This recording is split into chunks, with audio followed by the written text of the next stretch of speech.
On an active site, you need more than a quick visual inspection.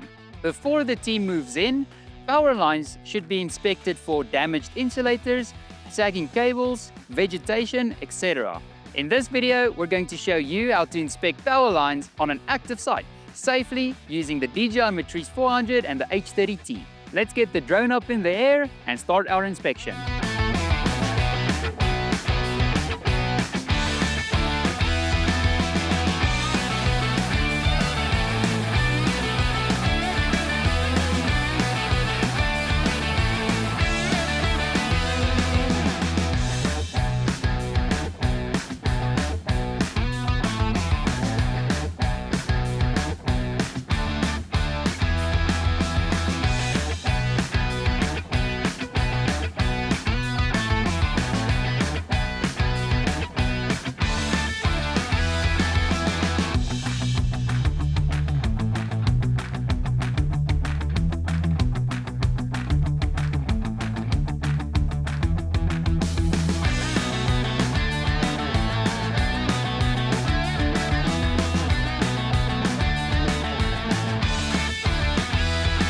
As you can see, the DJI Matrice 400 paired with the H30T payload performs amazing in inspection work, especially power line inspections. If you like what we do, please give us a thumbs up, subscribe to our channel, and leave us a comment if you have any questions for us.